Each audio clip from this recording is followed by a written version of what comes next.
And in many ways, it does a lot of damage to one of our greatest allies, which is a shame. We're joined today by Joe Klein. He is, of course, an author. He's a political pundit. He is an attorney with a Harvard Law School degree. He's written for Front Page Magazine and the Canada Free Press. Joe, how are you, sir? I'm doing fine, and thank you for having me. Absolutely. Let me get your reaction, since I haven't had you on here since the United Nations Security Council made the move that it did, and in the meantime, we've seen yet another terrorist attack in Jerusalem, I believe, last week, that I heard Benjamin Netanyahu talking about the other day. Well, the attack occurred, I believe it was last Sunday. There were a group of Israeli soldiers who were really on a sightseeing tour to learn about some of the cultural and historical sites in the Jerusalem area. They were actually in a training program.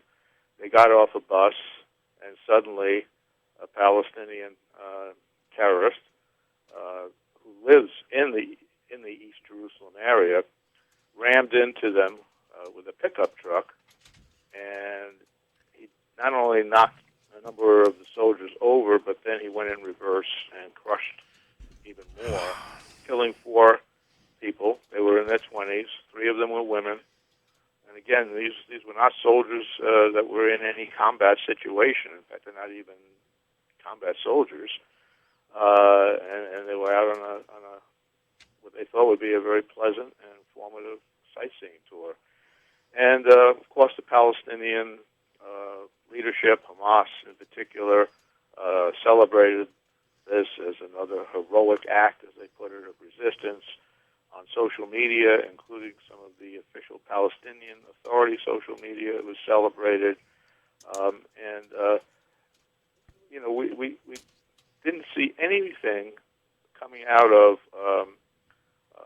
the Palestinian Authority President Abbas, after this tragic event. No. Not that it would have meant anything anyway, because when he issues these pro forma condemnations, it's just kind of a boilerplate. But he didn't even do that here. So the way I see it, the United Nations contributed to this, and the Obama administration contributed to this by allowing that anti-Israel Security Council Resolution 2334 to pass just before Christmas. Instead of vetoing the resolution as one-sided, anti-Israel, the Obama administration not only went along with it, but there are reports, as you said, that they had a hand behind the scenes and helping to draft it.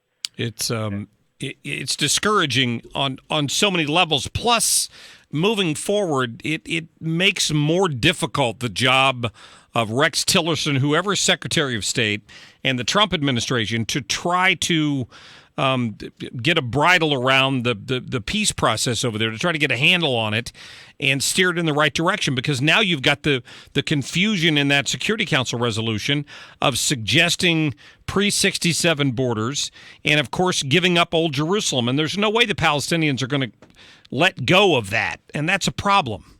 Oh, that's a big problem, and I don't think it's a suggestion. I think it's explicit, because the resolution states unambiguously that all settlements that Israel established from the 1967 war on are illegal and, quote, in flagrant violation of international law.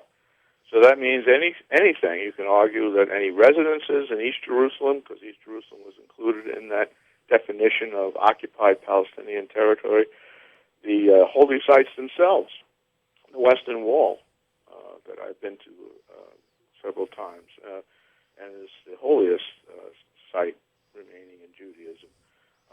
That's in the Old City, in East Jerusalem. Yeah. And we know what Jordan did when they illegally occupied the West Bank and East Jerusalem. They turned that whole area literally into a pigsty and prevented Jews from having any access to their holiest religious sites. So this administration went along and even encouraged a UN resolution that has it's not enforceable through sanctions or anything else because it was issued under what's called Chapter 6 of the UN Charter, not Chapter 7, which contains authority for the Security Council to mandate sanctions or even armed conflict. But it carries the weight of international law in the sense that it establishes a norm that the Palestinians will exploit. They've already said they're going to do it at the International Criminal Court.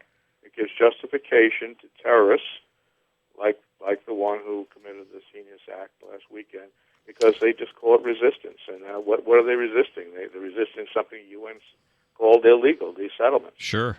In East Jerusalem. What would you like to see the Trump administration do? What actions could they do to try to fix this?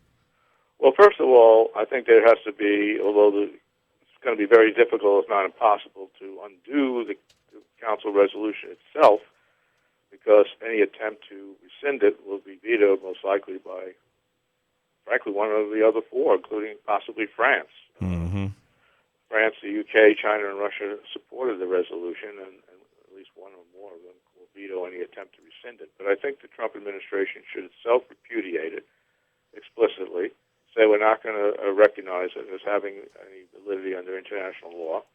We should cut off funding to any UN programs or agencies involved in supporting the Palestinians outside of clearly and narrowly defined humanitarian aid that goes directly to help the people themselves and can't be diverted, as it has been by Hamas when it's given through the UN.